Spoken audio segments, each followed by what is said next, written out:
شروع کرتے ہیں اللہ کے بابرکت نام سے جو انتہائی عالی رتبہ اور بہت جلیل القدر ہے۔ سب تعریفیں میرے رب العزت کے لیے ہیں۔ صلاۃ و سلام علیکہ یا سیدی یا رسول اللہ صلی اللہ علیہ وآلہ وسلم۔ اسکیری اردو ٹیلز کے معزز ناظرین کو السلام علیکم۔ آئی ہوپ آپ سب لوگ ٹھیک ہوں گے۔ حضور نبی کریم صلی اللہ علیہ وآلہ وسلم پر درود و سلام پڑھا کریں، یہ اللہ اور ان کے فرشتوں کا ورد ہے۔ قرآن پاک بمعنی ترجمہ 5 ٹائم نماز پڑھا کریں، سیرت نبی کی کتابیں ضرور پڑھا کریں۔ اور بڑھتے ہیں آج کی خوفناک کہانیوں کی طرف۔ یہ خوفناک کہانی نوید نے کراچی سے شیئر کی۔ نوید کہتے ہیں کہ کراچی اپنے اندر ایک پرسراریت رکھتا ہے۔ صرف کراچی ہی نہیں، دنیا کی ہر ایک جگہ اپنے اندر ضرور پرسراریت رکھتی ہے، لیکن دیکھنے کے لیے ایک آنکھ چاہیے ہوتی ہے۔ بہت سے انسانی معاملات انسان کی اوپر اجاں بھی کر دیے جاتے ہیں اللہ کے حکم سے، اللہ چاہے تو، اور بہت سے معاملات کو اجاں نہیں بھی کیا جاتا۔ اسی طرح کا ایک خوفناک واقعہ میں آپ کے ساتھ شیئر کروں گا جو کہ کراچی برنس روڈ کے اوپر پیش آتا ہے، اور ہمیشہ سے تقریباً 30 سال گزر گئے ہیں اس واقعے کو سنتے ہوئے۔ ہم نے اپنے بزرگوں سے سنا اور اس کے بعد ہم خود بھی اس جگہ پر گئے اور اس جگہ کو دیکھا۔ جنات کو تو نہیں، لیکن جو ان کے ساتھ واقعات پیش آتے تھے وہ آپ کے ساتھ شیئر کروں گا۔ کراچی برنس روڈ کی ایک خوفناک ہانٹڈ دکان، جہاں پر رہتے تو انسان ہی ہیں، لیکن وہاں پر رات کے ٹائم جنات آتے ہیں، اور ان کا کہنا ہے کہ آج سے 30 سال پہلے ایک بزرگ شخص کی وہ دکان تھی جس کے اوپر جنات آیا کرتے تھے۔ یہ سلسلہ کیسے شروع ہوا یہ وہ تفصیل سے بتانا چاہتے ہیں۔ نوید کا کہنا ہے کہ ایک بات آپ کو میں یہ سب لوگوں کو بتانا چاہتا ہوں، جو لوگ جنات کو جھوٹ سمجھتے ہیں یہ ان کی سب سے بڑی غلطی ہے۔ اور دوسری بات یہ بتانا چاہتا ہوں کہ جنات بھی ٹھیک اسی طرح انسانی دنیا میں آیا کرتے ہیں اور اپنے کھانے کے لیے، اپنی ضرورت کے لیے چیزیں لے کر جایا کرتے ہیں۔ جنات کا جو آنے کا ٹائم ہے دکانوں کے اوپر وہ رات کا ٹائم ہوتا ہے۔ رات کے ٹائم جنات آیا کرتے ہیں اور اپنی ضرورت کی چیزیں لے کر جایا کرتے ہیں۔ اور اسی طرح ان کا یہ بھی کہنا تھا کہ جنات سنا جاتا تھا کہ مٹھائیوں کی شاپ پر جاتے ہیں، یہ بھی بالکل حقیقت ہے۔ اس میں یہ بھی نہیں آپ کہہ سکتے کہ وہ صرف رات کے ٹائم ہی جائیں، بعض دفعہ وہ دن کے ٹائم بھی آیا کرتے ہیں۔ جو دکاندار ان کو چیزیں دیتا ہے وہ ضرور پہچان جاتا ہے کہ یہ ایک نارمل پرسن نہیں ہے۔ اسی طرح کراچی برنس روڈ کے اوپر ایک خوفناک واقعہ پیش آتا ہے، اور وہ یہ کہ آج سے 30 سال پہلے وہ جس شخص کی دکان تھی، جن کی اب ڈیتھ ہو چکی ہے، ان کے پاس جنات رات کے ٹائم آ کر سودا وغیرہ خریدا کرتے تھے، گھر کی ضرورت کی چیزیں۔ ان کا کہنا تھا کہ ایک دفعہ ان کے پاس ایک شخص آیا، اور یہ واقعہ میرے دادا ابو کی بات ہے جو میں آپ کو بتا رہا ہوں۔ ان کے پاس ایک شخص آیا جو کہ دکھنے میں ایک مولوی ٹائپ شخص تھے، اور وہ بڑے معزز انسان تھے۔ انہوں نے ان سے کچھ چیزیں خریدی اور ان کے عوض جو ان کے پیسے بنتے تھے وہ ان کو لا کر دے دیے، اور جب انہوں نے پیسے گنے اور اتنے میں وہ سامان لے کر جا چکے تھے، جب انہوں نے وہ پیسے کاؤنٹ کیے تو وہ ان کے اس جو چیز انہوں نے ان سے خریدی تھی اس سے کئی درجے زیادہ تھے۔ ابھی کچھ ہی سیکنڈ گزرے تھے کہ وہ ان کے پیچھے دکان سے باہر نکلے اور رائٹ اور لیفٹ دیکھنے لگے، تو نہ تو وہ رائٹ پر تھے اور نہ ہی لیفٹ پر، یعنی وہ اس روڈ کے اوپر غائب ہو چکے تھے۔ وہ ایک بوڑھے شخص تھے اور وہ اتنی جلدی چل بھی نہیں سکتے تھے، نہ تو وہ موٹر سائیکل پر آئے تھے اور نہ سائیکل پر اور نہ گاڑی پر، یعنی وہ برنس روڈ کے اوپر ہی رہتے تھے، اور وہاں پر ایک بہت خوفناک بڑا سا روڈ ہے، اور اس روڈ کے اوپر بہت سے درخت بھی ہیں، اور ان درختوں کے اوپر ہی وہ جنات رہتے ہیں۔ ان کا کہنا ہے تب سے ان کے پاس یہ سلسلہ شروع ہو گیا۔ ان میں سے ایک شخص کا کہنا تھا جو کہ انسانی روپ میں آیا تھا، وہ جن تھا، کہ ہم تم سے چیزیں خریدنے کے لیے آیا کریں گے، لیکن ہم تمہارے پاس چیزیں خریدنے کے لیے رات کے ٹائم آیا کریں گے، فجر کی اذانوں سے کچھ دیر پہلے تم اپنی دکان بند کر دیا کرو۔ ان کی تو ڈیتھ ہو چکی تھی، اور اس کے بعد وہ دکان ان کے بیٹے کے پاس چلی گئی تھی۔ ان کے بیٹے کا بھی کہنا تھا کہ مجھے ان کی تاکید تھی کہ ان کے مرنے کے بعد بھی ان کی دکان کو رات فجر کی اذانوں سے پہلے بند کیا جائے گا، یعنی فجر کی اذان سے کچھ دیر پہلے تم دکان کو 9-10 بجے بند نہیں کیا کرو گے۔ یہ سلسلہ پھر ان کے ساتھ بھی شروع ہوا، ان کے پاس بھی وہ آیا کرتے ہیں، ابھی تک وہ ادھر ہیں اور وہ جنات ان کے پاس آیا کرتے ہیں۔ ان کا یہ کہنا ہے کہ وہ جو چیزیں خرید کے لے کے جاتے ہیں اس کے عوض جو اماؤنٹ دیتے ہیں وہ بہت زیادہ ہوتی ہے. ان کی ایک چھوٹی سی دکان ہے اور اس کو جا کر نوید کہتے ہیں کہ کوئی بھی جا کر دیکھ سکتا ہے. وہ ایک اکیلی دکان رات 12 بجے اس کی نشانی ہے کہ وہ کھلی ہوتی ہے اور تہجد کی اذانوں کے ٹائم پر اس کو بند کر دیا جاتا ہے. یعنی تب وہ سلسلہ تھم جاتا ہے اور وہ لوگ چلے جاتے ہیں.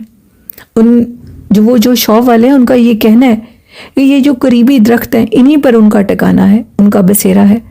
ان سے جب پوچھا گیا کہ آپ کو اس کے جو معاوضہ ملتا ہے کیا وہ بہت زیادہ ہوتا ہے اور وہ کتنا ہوتا ہے, تو ان کا کہنا تھا کہ یہ بتانے کی مجھے اجازت نہیں ہے, میرے بزرگوں نے مجھے منع کیا ہوا ہے. وہاں کی ساری دکانیں تو بند ہو جاتی ہیں لیکن وہ ایک واحد دکان جو کہ بند نہیں ہوتی, فجر کی اذانوں تک بند نہیں کی جاتی.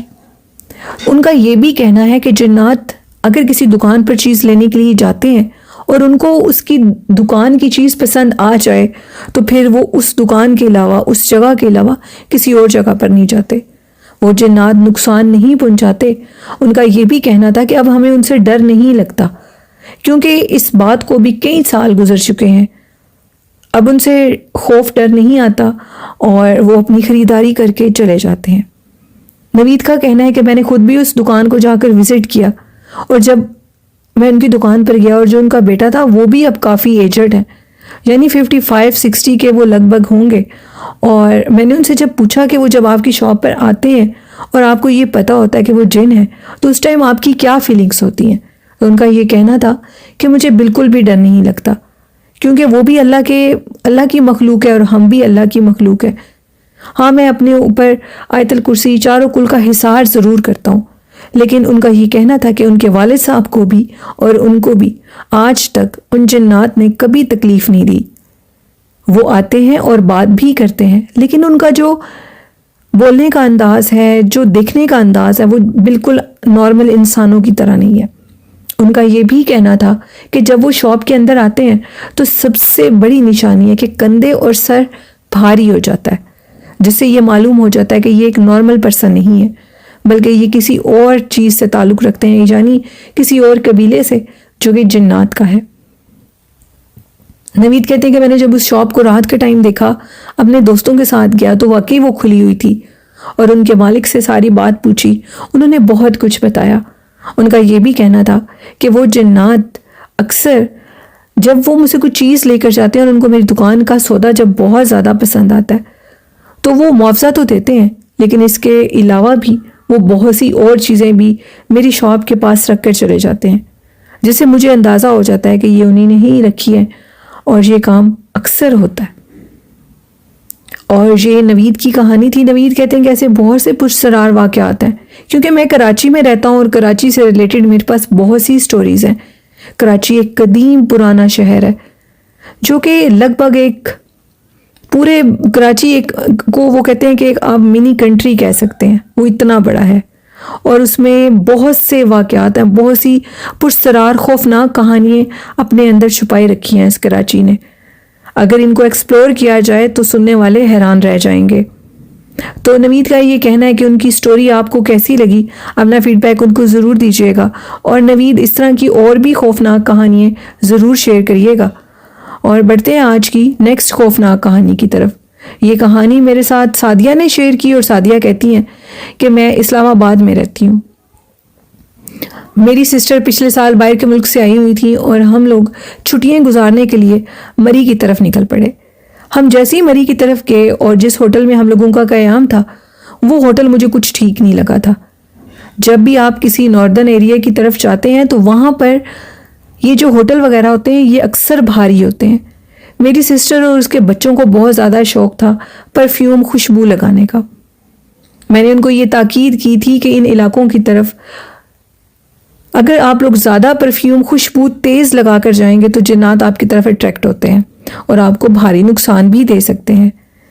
میری بہن کی بیٹی کے اوپر اور میری بہن کے اوپر ان کا کہنا تھا کہ اثرات ہوئے اور اثرات اس قسم کے ہوئے کہ میری بہن کے پیچھے ایک چھوٹا سا مخلوق تھی جو کہ بچے کے روپ میں تھی, وہ اس کے پیچھے لگ گئی اور ابھی تک وہ اس کو بہت تنگ کرتی ہے. بدقسمتی سے وہ ان چیزوں پہ یقین بھی نہیں کرتی کہ کوئی تعویذ لینے سے سب کچھ ٹھیک ہو جاتا ہے یا دم کروانے سے.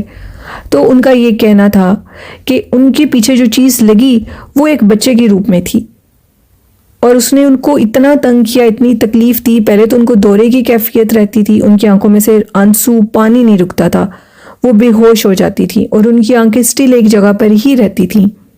پھر ان کا کچھ تھوڑا بہت زبردستی علاج کروایا گیا، بہت مشکل سے ان کے گلے میں تعویذ ڈالا گیا. اس کے باوجود وہ ان کو تنگ کرتا ہے. ان کے گھر میں بھی وہ دکھائی دیتا ہے، ان کے ہسبینڈ کی چیزیں، ان کی فائلز، ان کے کام کی چیزیں وہ گم کر دیتا ہے. یہاں تک کہ انہوں نے یہ بھی بتایا کہ ان کے درمیان میں اتنی ناچاکی اور نفرت وہ مخلوق بھرتی ہے، لڑائی جھگڑا ڈلواتی ہے کہ وہ ایک دوسرے کی اب شکل بھی نہیں دیکھتے. یہ سارے واقعات ان کے ساتھ اتنے اچانک اور اس طرح ہوئے. اس کی وجہ تھی کہ جس ہوٹل میں ہم لوگ رکے تھے وہ اسیب زدہ تھا. میری بہن کا کہنا تھا کہ جب وہ نہا کر اس ہوٹل کے واش روم سے باہر نکلی تو ان کو یہ محسوس ہو رہا تھا کہ جیسے ان کے کندھوں کے اوپر کوئی چیز بیٹھی ہو. بدقسمتی سے جب انہوں نے شیشے میں سے دیکھا تو ان کو ایک عکس نظر آیا. وہ عکس اس طرح کا تھا کہ جیسے کوئی بچہ ان کے کندھوں پر بیٹھا ہو. وہ سفید کپڑوں میں تھا اور اس نے عجیب و غریب اس کا چہرہ تھا اور اس کے بال عجیب تھے، جس کو دیکھ کر وہ ڈر گئی تھی. اتنا ڈری تھی کہ وہ خوف زدہ ہو چکی تھی. انہوں نے کہا کہ میرے کندھے کے اوپر کوئی عجیب سی چیز ہے. ہم نے ان کو لاکھ سمجھایا لیکن انہوں نے کہا کہ یہ میرا وہم نہیں ہے بلکہ یہ ایک حقیقت ہے. وہ جو بھی مخلوق تھی وہ اس کی جو موجودگی اس طرح ظاہر ہوتی تھی کہ ان کے پاس جب وہ چیز ہوتی تھی تو وہ اس کی گندی سمیل آتی تھی. ایسے لگتا تھا کہ پتہ نہیں وہ کیا چیز ہے، اتنی گندی سمیل ہوتی تھی کہ بیان سے باہر ہے. اور ابھی تک وہ ان کے ساتھ ہے. وہ وقفے وقفے سے ان کے اوپر اٹیک کرتی ہے.